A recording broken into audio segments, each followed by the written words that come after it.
आज घरी आली एक खास व्यक्ती. ते श्री स्वामी समर्थ सगळ्यांना. आज सकाळी उठले आणि पाणी पिलंच नाही. दूध प्यायला घेतलं आंघोळ करून, कारण पाणी मला पिऊच वाटत नाही आहे. त्यानंतर सगळं आवरलं आणि कपडे घडी घालायला घेतले. एकच कप्पा करायचा होता माझा, कारण खूप जास्त मेस झालेला. आणि काल पण मी तुम्हाला दाखवलं, मी सगळे कपडे व्यवस्थित बॅगमध्ये पॅक केलेले. तेव्हा माझी ही पण कपडे सगळी विस्कटली होती. सो मी विचार केला ते लावून घ्यावं. आणि एकच कप्पा लावायला मला अर्धा तासपेक्षा जास्त वेळ गेला होता. फास्ट फॉरवर्ड जसं दिसतंय तसं काम होत असतं तर किती मजा आली असती ना. घरातलं काम करणं खरंच खूप अवघड गोष्ट आहे. आणि मी माझा लांबपर्यंत गोष्टीची संबंध नसतो आणि कधीतरी करायला जाते आणि मग खूप जास्त थकते. आणि हे मॅकडॉनल्ड्सचे सॉक्स बघा, हे सॉक्स घेण्यासाठी फक्त मी तिथं खायला गेले होते, ट्रेंड चालू होता म्हणून. आणि आता घरात चॉकलेटचं बॉक्स आहे आणि मी चोरून खाणार नाही असं तर होणारच नाही.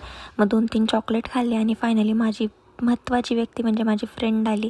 आणि ती बाहेर जाणार होती कोकणात फिरायला, तर ती मला ड्रेस ट्राय करून दाखवत होती. आणि तिने पसारा बघा किती केला आहे. नेणार तर सगळं बॅगमध्ये पॅक करून होती, बट ती मला तर घालून दाखवत होती. आणि मी पण मस्त ती खायला घेऊन आलेली, ती खात एन्जॉय करत तिला सांगत होते हे सकाळी घाल, हे संध्याकाळी घाल. त्यानंतर आम्ही आमच्या एक कॉमन फ्रेंडला कॉल केलेला आणि तिच्याशी बोलणं चालू होतं. आणि तिला माहीत नव्हतं मी पण तिथंच आहे. मग झालं, संध्याकाळी 9:30-10 वाजले. नीला जायचं होतं, हिची बस येणार होती हिला घ्यायला.